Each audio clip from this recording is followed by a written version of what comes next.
and we are here at Broovies for the first ever Salty Horror podcast. And we want to thank Broovies and Brandon Hobbs for being awesome and being the host of this podcast, probably forever or until they kick me out.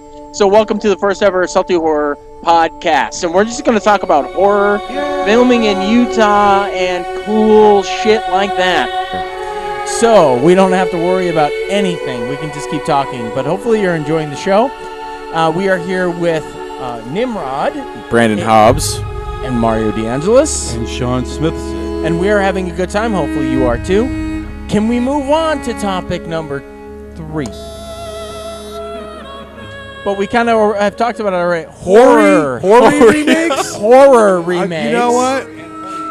Yeah, I mean, Twisty Poo Part 2. They need to remake Satisfaction with Justine Bateman as a horror remake. What the fuck but that's are off you genre. talking about? That's off genre. Oh my God. Light of Day with Joan Jett. But yeah, they're already talking about remaking All right, that Johnny Depp bad movie that they just made. They're already going to remake. I'm kidding. I don't know. Dark Shadows. I'm kidding. So, yeah. Darker remakes. Shadows? We touched base on remakes. Yeah. We got through that. What's I up don't next? know. There's not much else. So, the next feature that we want to talk about is horror DVD of the month. Something you want to give people a shout out to go see. All right, my horror DVD of the month is A Cadaver Christmas. It's actually in Blockbuster. We're showing it on the big screen as we speak. I so don't believe you that's good, but I haven't seen it yet. Did you watch the preview? No, I've seen not one frame of the film. What? I don't understand how. I'm not bad. I don't understand how you can say anything about it then if you haven't seen a preview or nothing. Hey, I just did full disclosure, didn't I? But all right. Anyway, I'm so tired of the zombie thing. But both of you, are you saying it's a real line from the movie? Yeah, they're cadavers. Yeah, and that's what I was going to say says too. That like 6 times in the movie. It's a great joke. Somebody says that they're zombies.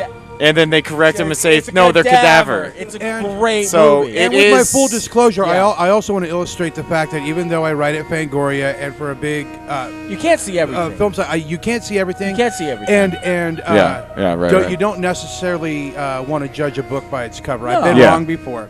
Definitely. I wasn't wrong about Black Devil Doll, but hey, people love that movie anyway. There are sometimes. I hated it. I'm sure you weren't wrong about Garbage Pail Kids. I actually like that. Maybe it's a creepy fucking movie. Maybe it's nostalgic for me. Sean, I will agree with you. I'm sick of zombies.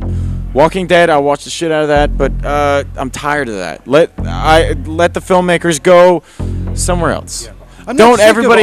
Zombies, I'm sick of everyone cashing in on what's popular. Oh, this is hot. Let's do this. Right. It's like I'm down for a good new Star Wars movie, but make a good new Star Wars movie. Yeah. And I'm there, man. I'm there. And I'm fine with remakes, and we talked about it already. But I'm fine with remakes if it doesn't suck or if it doesn't go off track. Okay, I've got a question about remakes, Mario. The Lothario. Yes. What's your favorite remake? That is actually a really good question. I know it is. That's what I do for a living, dude. God bless you. I didn't sneeze. The Thing, I know it's a prequel, but let's be honest. It's a prequel / remake sequel thing. And it's weird, but I really liked this thing, the Thing that came out. Last year. And it was, like I said, it was basically a prequel, but I really like. What did you like about it? And then I'll tell you what I didn't like about it. I loved how they filled in the blanks, and there was a lot of connection to the Carpenter, The Thing. Yeah. You see where the axe comes from. You see all that. Yeah, John Carpenter's The Thing is one of my favorite horror movies. That's one of my favorite movies, bar none. And The Thing. We all watch. Just so everybody listening knows, a lot of types of films. I'm a huge French New Wave guy, Truffaut, Italian neorealism, but horror is the axle. John Carpenter's The Thing. French film and then porn and then horror. Yeah. And then porn again because you're Mario the Lothario. But hey. And then French horror porn. Anyway, The Thing prequel. Had the honor of interviewing one of the guys before I'd seen the film. Fantastic. And he's actually a genre fan. He played the radio guy, I think. Okay. He said they use a lot of practical effects on set, which I really appreciated. Yeah. It's true. Yeah. But again, not to be a negative Nate, not a Nancy. I haven't put on the dress yet. it was awfully Americanized for it being a Norwegian camp. Now I know you can't do a big Hollywood movie and have everybody talking Norwegian and put subtitles. I get that, okay? I liked that there was no subtitles. It made you feel like you were with the group. I'm saying I would have liked to have seen it, in a perfect world where people were more accepting and more adventurous as viewers. I would have liked to have seen it been in Norwegian and us fans had to read it. But my main problem with the film was the creature in it was not amorphous. I think it jumped the shark in the ideal, going all the way back to the John W. Campbell short story, Who Goes There. The point is, this thing is constantly changing. They turned it into kind of like this thing with a weird head, and they kind of raped the idea of the spider-headed thing that Rob Bottin came up with, and then it kind of never changes, and it kind of became a slasher film in its form, in the way it was done. Yeah. Now I enjoyed it. Yeah. But I was like, really, man, I was ready for, the whole 10 little Indians, who the fuck, what's going on, but the paranoia thing. I think they missed that. But to be fair, they touched base on a lot of the paranoia that the original did, and that was so strong in the original, And I do have to break in here and say, and not to be combative to you, Sean, but it's all subjective, dude. I mean, know, but there's one that's thing the beauty of art. That was amazing. Is again, I watched the behind the scenes, and they actually pointed out that the actors there are actually the top rated, like A-list Norwegian actors are in this thing. And so that's what I liked about it. You're right about the performances were damn good. But these guys were actually Norwegian actors. Yeah. And they're like I said, instead of Norwegian dentists and ice cream vendors and stuff like that. Anyway, they were like, sure, they were like the Norwegian Tom Cruise. Totally. So that was it validated the performances and gave them. Do you have anything to say about the Thing prequel, Brandon? Unless I bring a movie home with me and watch it. If I watch it in the theater. Really depends on my mood, man. If I'm in a good mood, if I'm having a good day, and I see a movie, I love it. If I'm having a great day. If I'm a shitty day and I see a movie, I have to watch it again to make a, what I mean? True. What's your favorite remake, Brandon? It hasn't been done yet. I want to see a remake of Sleepaway Camp. That's what I want to see. But that's gonna happen with the penis and everything. That's probably not gonna. What's your favorite? What's your favorite pre-existing remake? Again, it was done in the '80s. If you haven't seen it, then fucking too bad for you. You're cheating, though. What is your favorite pre-existing remake? Man, I don't think you're cheating, Brandon. I don't know, man. What one pops up? Brian. He's thinking, ladies and gentlemen. This is radio, guys. They cannot see you thinking. Well, at least it's not live. Nimrod, what's your favorite pre-existing remake? I can't say this is my favorite, but it's the first one that pops up. Was Let Me In. I actually liked it. I liked it a lot. Yeah, it's really good. Because I've seen them both. I saw the Swedish one. Yeah. Let the Right One In. Yeah. Right. But I really liked Let Me In a lot. And the scene in the car where the car crashes is so cool. Oh my God, I love that scene. So cool. So sick. And I thought it was executed well. And this is the thing about remakes is I don't care what you remake. You can remake anything if it's executed well and if it's done in cast well. Going back to what Mario brought up about the Thing. Cast so well. And So that's just the first one that popped in my mind. Maybe it was the last one I saw. Right. It's a great one. And I liked it a lot. I liked it a lot. The thing I had to say I'm saying that should have been. Yeah. It Let Me In did okay with the fan base and the reviewers. I actually got to see the premiere at Austin's Fantastic Fest. What was the time frame from the original to the American remake? Less than 2 years, which is why I defend Let Me In to the detractors in the fact that I could argue that it's really not a remake. It's just another version of the novel by John Lindqvist, or however you say his name. Reimagining or whatever. I don't even know if it's reimagined because that's still going to be holding to the original film version. It's just they made the book again, man. I mean, they made the other it's the other version of it for me. Yeah. And I think they're both super valid. Like the cat scene in the original is a little goofy. That's when people kind of go, whoa. But it's cool how they kind of poured over that type of motion to her when she's in the tunnel and make her almost like this kind of spider thing. And And I feel the same way about Avatar. Like, and again, isn't it's that Chloe basically a remake Moretz? of Dances with Wolves? Isn't that Chloe Moretz who plays a vampire? Who's now sure is. Carrie? And Yeah, that tunnel Nobody scene is got my great, man. joke. She moves so weird, man. It like does something weird to your brain, you know. It's great. You guys have to give alerts. A spoiler alert. You just ruined it. Oh, these are spoiler, old spoiler, movies. Spoiler. These are old movies. No, for me. This movie, if a movie me, is That over would be 2 our years old, tagline, huh? if a movie is over 2 years old, all bets are off. Yeah. or we could do You guys this. are We could such just assholes, do. We but could you're say right. we could say spoiler and take that and just put it in front of every time that we do it. You know. I will say this about remakes. I know a lot of horror fans get pissed off about remakes. A lot of They do. My friends back home in LA are like, they're remaking that. God damn it, why?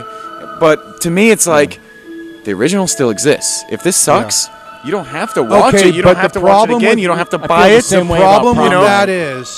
is for the modern consumer, especially young people, it steps on the Yeah, original. that's true. They can't ever see the original without looking at it through the lens of the remake. But at least Piranha True. had But for me, Doc Brown. it doesn't do shit to me. Right. Except I don't like it. Right. I like the original. I'll stick to that. I like the Halloween remake. I like Zombies. Yeah, Halloween. I didn't. It was. A lot of people way don't. too much going to the backstory. I liked of it. Making him a person. No, he's I'm he's biting my the own shape, face off. man. I He's liked it, fucking- man. No, man, he is just a man walking around with a William Shatner mask. God damn it!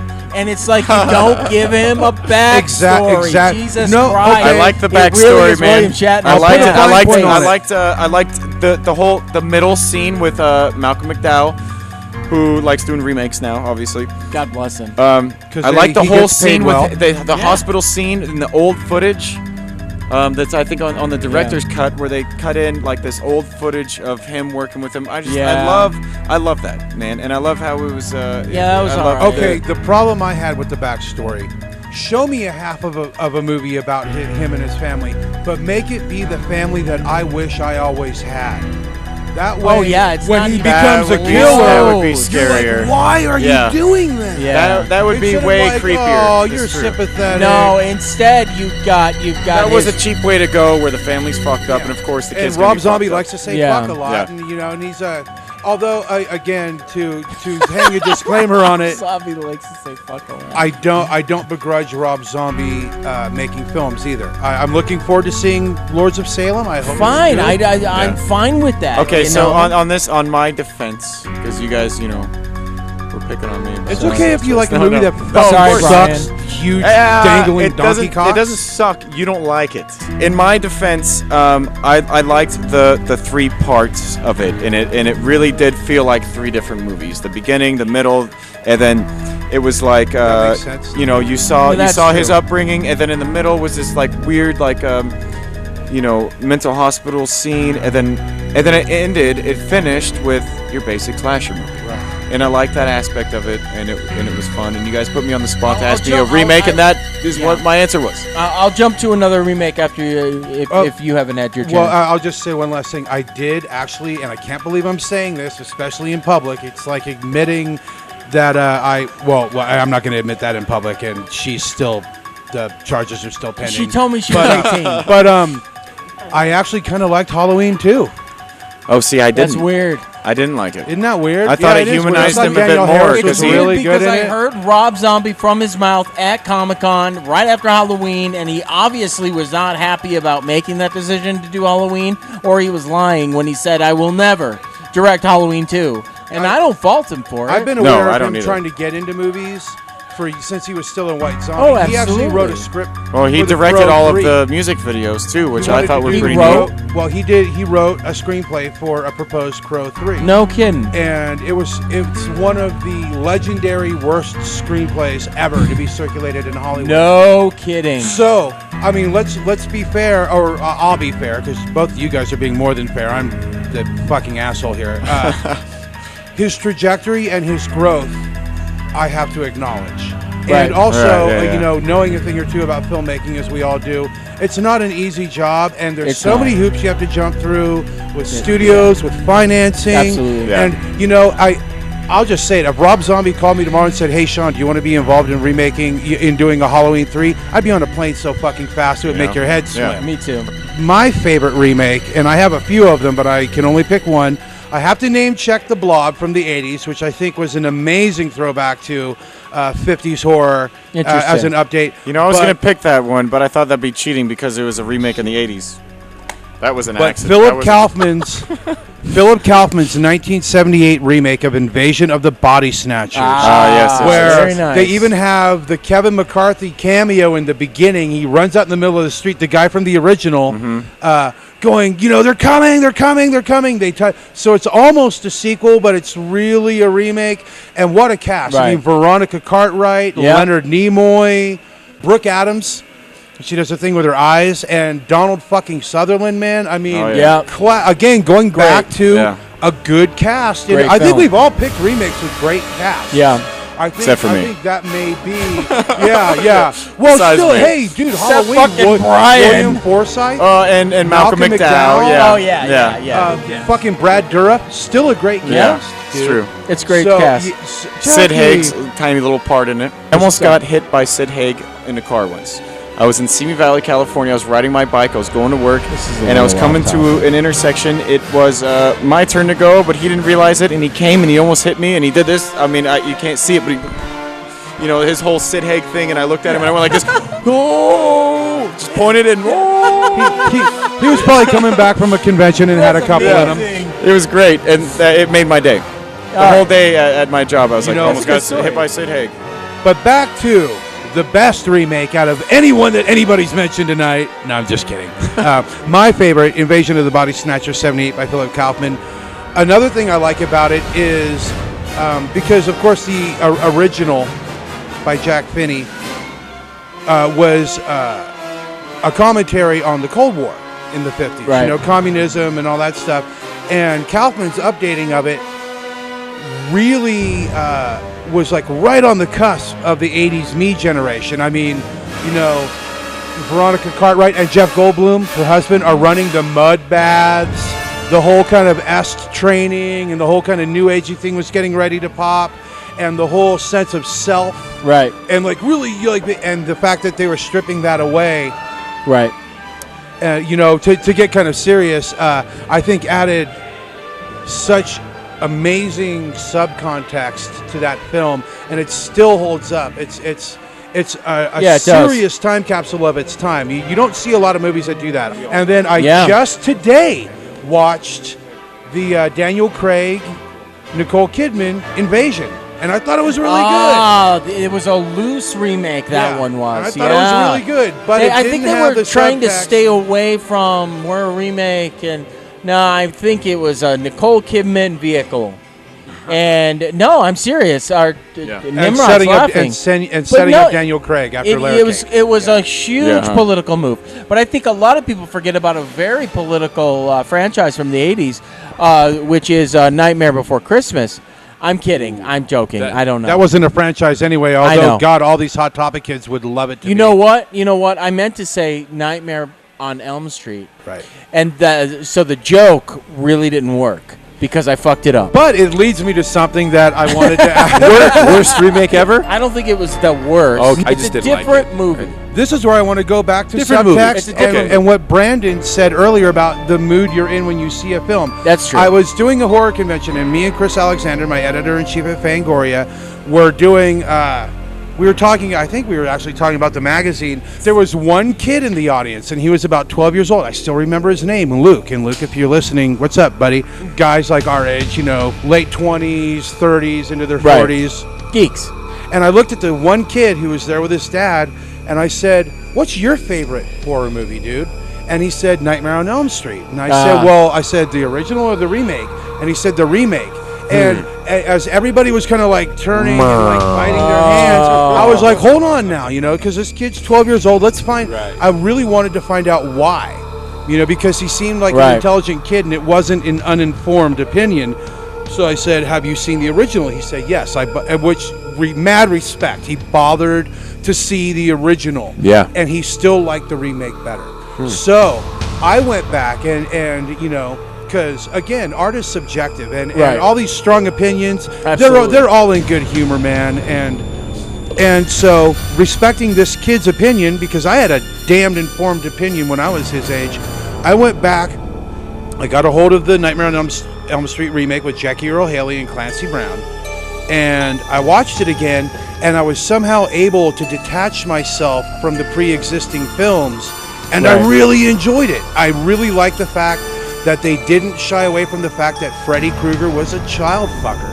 You know, it's like, because I remember Actually, they during one of embraced the- it even more. Yeah, Yeah. totally. Oh man. yeah, and they when gave this- him some backstory, and they did that too. But But it- it, but but it it was worked. bad. I liked that It remake worked. personally. And you're not And I gonna really see like that actor who played Rorschach as well. What's his name? Jackie Earle Haley. Yeah. One Yeah, of the he's a great actor. he's the Fonzie kid in the original Bad News Bears. It's weird that he's like What? this skeevy. Oh, is he really? Oh, yeah, he's shit. the kid on the Is that right? motorcycle. No He's way! the ringer. Oh. Yeah, and I he's did in not Damnation know- I Alley. did not realize He's in that. Damnation either. Alley, which is one of the great dystopian, sci-fi flicks. Oh, that's Which is crazy. buy it now on Blu-ray. But to wrap up what Okay. I'm saying about Yes. the Nightmare on Elm Street remake, you're not going to see a plushie, which you saw. You saw a Freddy Krueger soft, cuddly doll with a ring tab. I'm Freddy Krueger. Yeah. Around Well, the time the that's fourth true. or fifth film came out, Right. and talk They- about like yeah. completely You can't jumping do that the with this. shark. You can't do that with this remake. Yeah. No. No. So to give respect where respect is due, and to try to point out to the listeners and to ourselves as we're sitting here that there's something good in most stuff if you can find it. I want to retract my worst remake ever comment, because that was a really good explanation, and I didn't like it. And I think the main thing that I didn't like about it was because the child molester, the pedophile aspect was so blatant in it. I was like, oh, that changes everything. But when you put it that way, that changed my mind just in that couple of Yeah. minutes of that explanation. Changed my mind, and I want to retract my worst remake ever. And I think I'm gonna go back and watch it again. Well, God bless So you. let's say the worst remake Sean, ever is, and if I can pick yours for you, is the Bad News Bears, to wrap it full circle. Yeah. With Yeah. Billy Bob Thornton, because you know- you can't make the Bad News Bears without the coach driving around in a convertible, cleaning pools, drinking beer while he's driving with a carload of kids sitting on the hood on the Well, freeway. I'm sorry. Sean I has mean, that effect on people. my worst remake ever, and even though there was like 10 times more breasts, and there was 10 times more hotter chicks, and there was 10 times more blood, is that goddamn Piranha remake. Really, you didn't like that? I I didn't actually like saw it in I didn't 3D. like it at all. I When hated they it. I love Roger Corman's original. when there was And I when love they his spent second one when time. they What do start you mean fucking Joe flying. Dante and John Sayles is original? Because let's remember the original Cameron was written directed by John Spawning Sayles, 2. Yeah. who's now one of the great American Yeah. filmmakers. But But I'm I sorry, agree. when I they agree with Mario. I did not like when that they movie at all. spent time So on, much CGI. we have to make sure there is a piranhas fighting over Jerry O'Connell's I dick, loved it. and I loved they it. just had to spit it I out. loved it. I they loved it. just had to have the piranha spitting out the penis. I'm surprised I'm we sorry, haven't seen. man. I don't It's mind not that a stuff good so much. movie. I hate it, and I always hate when they just rely on CGI, man. I love the practical makeup effects, and I'm not just saying that because my girlfriend's a makeup effects artist. There's a ton of practical effects in the Piranha remake. What is? It's all CGI. To my Jerry knowledge, man. O'Connell's chewed up body on the boat. You know this what? film? Yeah. It's I'm sorry. It's Alexander Aha. He loves practical I'm sorry, effects. Doc Brown does not count as a visual effect. That was a joke. I'm sorry, Elizabeth Shue does not count as a. I'm kidding. I like both of them. I hope they don't hear this. I thought it was funny and interesting that it was more interesting that Elizabeth Shue and Doc Brown were in a movie together again to me than the movie itself. It just I saw it in 3D and it was like I didn't want like my 2 hours back. Going back But- to Mood, though, man, I was I so wasn't in ready the to mood. see Fair that. enough. I was so ready to. I wasn't, And and I feel like it's been 20 minutes. So thank you very much. But we want to Let's wrap up. start wrapping up. Move on to a horror movie that you've seen recently. Doesn't have to be this month, but maybe people can get it on Netflix or put it in their library queue or wherever. It doesn't matter. You guys have seen Dead End? With I Ray think Wise? I think it was a straight to DVD. It basically takes place in a car the whole time. Right, yeah. I really liked that film. A good buddy of mine showed it to me recently, and I liked it. It goes back to I was in a great mood, and I was hanging out. Stars Ray Wise, one of the Yeah. great character actors. I mean, Twin Peaks and Right, yes. all that stuff. Yeah, he's great. And I wasn't Jeepers expecting Creepers anything 2. from it, and then I sat down and watched it. I really liked it. So Dead End is what I'm recommending, and I think it's on Netflix. That's a good recommendation. I'd compare it to a feature-length Twilight Zone episode. I completely concur, and that's actually what I said after I saw it. Was like, this is like a really neat Twilight Zone episode, but very long. I would just plug us a little bit. If you like what we're saying, if you like our opinions, if you like our passionate discussions about horror movies, the three of us are in the makings of a short horror film. Nice. And, so keep your ears and eyes out for that. Title to be determined. Title to be But determined. it takes and that's not what it's place called. in a car. Takes place in a car. That's how we're tying Yeah. this all together. Yeah. That's probably why. And takes place in Broovies yeah. as well. Yeah. Where we're at about right what now. you know, getting Yeah. drunk and killing people in So cars. that's the three of us are co-producing it. I'm directing it, and Mr. Sean Smithson is AD, and Mr. Mario is the DP, and it'll be fun. Nimrod will be watching it. and I want to watch the will premiere. I want watch to be the it. first person to watch it. Can I give my favorite horror film? Yes. Oh, it's well, we're still doing the DVD thing. Oh, it's Yeah, still the oh, DVD. it Yeah, is so DVD yeah. recommendation of the month. Okay, and I'm giving this because it's not really a horror film, but I watch horror and I love horror as a genre, but none of it really scares me. I mean, I watch it as a genre. Well, let's look at horror as a right? broader term and get out of the box. So, thinking If out it's of the horrific. box, right? I cannot sit alone in the dark and watch David Lynch movies. Oh, David Lynch. Really? Okay, Oh, really. I love David Lynch movies. My favorite David Lynch film is Lost Highway, and I feel like that's that's my favorite one. And I have a hard time watching it. I love the alone. Robert Blake scene where he Oh, opens that's up, so good. Call me. I'm at your house right I now. love that scene, right? And just that scene alone, actually, when you could see he starts at the doorway and he's far off, and like that guy looks creepy, and the shot holds. And he walks, and He's he's got the closer. I keeps coming closer. Yeah. I Keeps could coming say closer, that and David he's Lynch right films in are the very face. close to being horror films. And I I mean, wouldn't say- Eraserhead, wouldn't that Well, be? it's all about nightmare logic. It's like Nightmare. you can't. I think he does. There's the, no ground in them. yeah. You don't know what's going to happen, and the walls disappear on you. and along the nightmare. I mean, dreams in general. I think David Lynch captures a dream better than any filmmaker I've ever seen.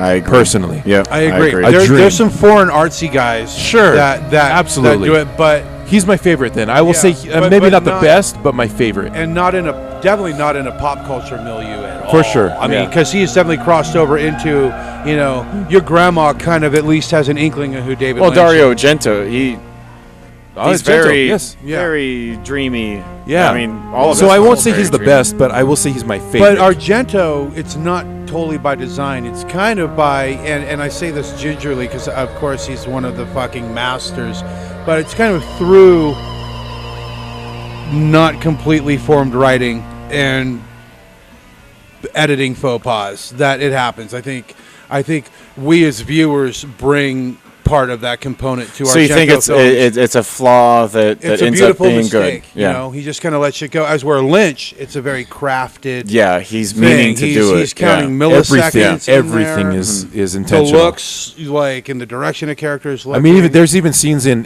Twin Peaks where I love where the people are speaking backwards. Oh, that whole dream. right? world, That yeah. dream Tiger sequence on where the they- arm. Oh my god, I love that scene. I Yeah. fucking love that, And, and that creeped the shit out of me. I've only seen Fire Walk with Me on acid. So I need to go back and watch it again. That's a and good see- one. Well, I'll and tell you- see I'll Ray tell you- Wise's is face good. I'll tell you is- this, I love Sean. it. Watching it not on acid, you're gonna still be on acid. Yeah, but you still know, makes you feel like when you're on it's, acid. it's you know? tight on Ray Wise's face to bring up Ray Yeah. Wise again, and a fucking amazing actor and an awesome Yes. dude. There's these scenes, these tight shots of his face where he's going through all this inner emotion, and I can't tell if it was the drugs that was making his face warp, Yeah. or if they were doing shit Right. in post. God, what's my DVD pick of the month? I think I'm gonna have to go with a Japanese and American co-production. It's not horror, but it's sci-fi. I just watched it last night. It's recently out on DVD. I should know the company, but I don't. King Kong Escapes, and it's Ishiro Hondo and Rankin and Bass. Ishiro Hondo, known for all the Godzilla movies. Of course, you had to go more obscure than everyone else, huh? He's like the man. He's like the man there. No, I was surprised I liked it so much. I mean, because I love kaiju films. You know, giant Japanese monster movies. Oh yeah, how did you feel about The Host? Did you like The Host? I loved it. I loved it. And The Host 2 is coming. Yeah, have you seen the preview for it? Yes, you can read about it on twitchfilm.com. All right. There you go. But, read about it. But yeah, King Kong Escapes because, you know, King Kong versus Godzilla. They brought that King Kong back in the big furry suit. And then they have this Mecha King Kong that these evil forces are using to kind of drill for this. You know, it's almost like the stuff in Rocky and Bullwinkle. What was that? Upsy-daisium or something. You know, it's like this stuff that there's only 2 ounces of, but we found pounds of it down there. I'd like to say it's a movie about gentrification, and yeah, but it's really not. It's just a big, dumb, fun. Lots of American actors, lots of Japanese actors in it. Do you think you can find it on Netflix, or is it? Oh yeah, Netflix thing? I think it's on Netflix. It's definitely going to be easy to find. It's probably out on the Shout Factory, who are doing like all the Gamera movies and stuff. They just come out on DVD, Blu-ray kind of release. Or? Yeah, highly recommended, especially if you're a Godzilla fan and like, you know, it looks like you're playing with your fucking toys in the bathtub again. Is it claymation? Is it the stop motion? No, animation? it's big suit monsters, okay. and then the model ships. And Gotcha. the water waves that are way too big, and the bubbles are too big for the ship. King Kong Escapes. Because the scale is those are off. such fun movies. King Kong Escapes. Touching base way back here, but in the Evil Dead remake trailer, so glad that they're having the tree rape. Yeah. And it looks not that I'm an advocate of rape of any kind, but if Red Band, if you watch the Red Band trailer. So, I watched this interview with Sam Raimi, and apparently that, and you probably know better than I do, but that scene, the tree rape scene, he says is what led him to do Evil Dead 2 in a comedy. I did not know that. So he because the original was banned in Europe. Right. Was it? Yeah. Was it banned in Europe? Probably in the UK because of the whole video nasty thing. And they was banned the fucking Exorcist. And he says it was the tree rape scene. He actually had to go to a court and defend the reasons why he chose to do a tree rape scene. And he said standing there in a court explaining why he chose to do a tree rape scene. He said it was so demoralizing it affected him so much that he said that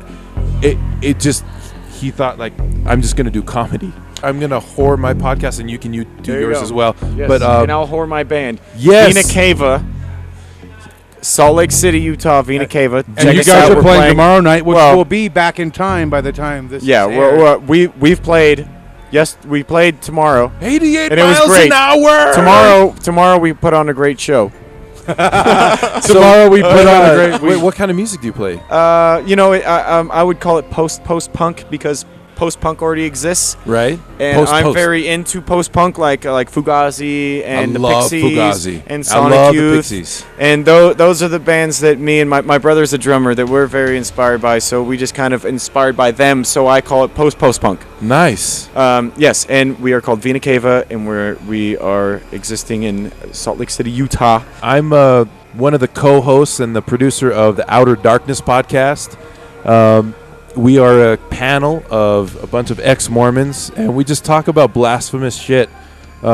We've been there and we've left, and we really talk about anything because very interesting. Because I will listen to that. Excellent. Actually, I was going to ask you, and I have another one of our fellow panelists here. I am actually an ex-Mormon, so I excellent. Can come on. Well, we have another one of our panelists from the Outer Darkness podcast is here. Is the bastard son of Joseph Smith. The Mormon Church has such an effect on you that when you leave, everything, the way you look at the world, whether it's what movies you watch, how you look at the news, what music you listen to, it's still there. And Bastard calls it his dark passenger from Dexter. You can find us at outerdarknesspodcast.com. It's not always about religion. It's about pretty much we're just a random bag of tricks. To me, it sounds like great discussions. So it's and a It's discussion. a lot like, of discussions about Yeah. a lot of shit. We have guests on frequently. Food for thought and kind we of would thing. love to have any of you guys on as a yeah, guest. I'd love to come on. So It doesn't it's a have to blast. be about religion. And we're on Facebook. Go to the website, listen to our podcast, and Sean is going to take you to his plug. My plugs, of course, are Fangoria Magazine. Read it. It's back and stronger than ever, thanks to the leadership of Chris Alexander and great writers like Lee Gambin and tons of other Sam Zimmerman and tons of other guys. What's it about? What I'm curious. What Fangoria? Fangoria is basically the Rolling Stone of horror movie magazines. If you don't know Fangoria, you don't know horror. It's I an will say. institution. It's like I'm very, very lucky to be there. Fangoria was my introduction to horror because I would frequent bookstores as a young little kid. Right. And you see the covers of Fangoria with the fucking blood, and I was intrigued, and that was my introduction to horror film. Yeah, was Fangoria magazine. Very, very, very lucky to have been able to put my tiny thumbprint on that massive institution. And so that, twitchfilm.com, which is all-inclusive. A lot of foreign film, a lot of Asian stuff. We're very involved in the film festival scene. Our big head honcho, Todd Brown, produces movies. He helped make The Raid Redemption, which was My favorite action film of all time. I am a creator and ultra host of the Night Crew podcast, which you can hear Gareth, who made The Raid, on there with us from Toronto. We recently had William Friedkin on, the man behind The Exorcist and The French Connection. We're the only podcast to ever have Takashi Miike on. He's my favorite horror film director. You really want to call him a horror film? What, Takashi Well, Miike? okay, He just makes it all, man. Kids I guess movies, so. the whole thing. Oh, he does. All I've seen is and the horror Great movies. Yokai War are like probably my favorite movies he's done. Audition is one of my Right, yeah. favorites. So Americanized, it's like calling Robert Rodriguez a horror film guy. He's so far beyond Robert Rodriguez. It's I didn't know he insane. did anything but horror. No, he's made like a close to 100 movies now. Really? He's one of the most prolific filmmakers only- in the world. I've only seen his horror films. And now he's going back and doing. He just remade two classic Japanese films. One called 13 Assassins, which was amazing. Oh, yeah. And one called Harakiri, which the original has a Criterion release, and it's about the Harakiri, the act of Harakiri. Yeah, the act of ritualistic Ritual suicide, suicide. because of shame. So he runs the entire gamut from crazy action to really nihilistic his horror horror to films kids are movies. fucked up. So let's say goodbye. Nimrod, go first. What you got? Go to outerdarknesspodcast.com after you listen to this podcast and listen to us. Brandon Hobbs with Vina Cava, post-punk band of Salt Lake City. You can see Spell us it. play all the time. I'm Sean Smithson, and you can read me in the pages of Fangoria magazine now and then. I also write at twitchfilm.com, which is more inclusive. It's not just horror. We do a lot of foreign stuff, action, crazy sci-fi, twitchfilm.com, and my podcast, thenightcrew.org. And back to our mastermind and host. So, All right. Well, thank you very much for listening to the first ever Salty Horror podcast. We will be back. And check us out, www.saltyhorrorinternationalfilmfestival.com. Check us out on Facebook, www.facebook.com/saltyhorror. And check us out. We're going to be back. I think we're going to keep doing podcasts, but please let us know. Please go to our email address, which is saltyhorrorpodcast@gmail.com. And you can send us anything you want in regards to an email. Give us story ideas if you want to come on the show. We want to focus local talent. Doesn't matter if it's horror or not. We want to focus on filmmakers and filmmaking in Utah. So please give us ideas if you want to come on the show. We're going to start sponsorships and all that kind of fun stuff. But we want to talk about horror and find out your opinions on it. So email us, saltyhorrorpodcast@gmail.com. and if you're in Salt Lake City, hell, come down and find me or Mario when we're doing film events here at Broovies. Buy beer, tip your bartenders, and hang out. All right. Well, One thank big you family. so much.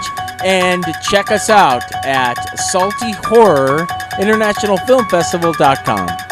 Salty Horror International Film Festival.com.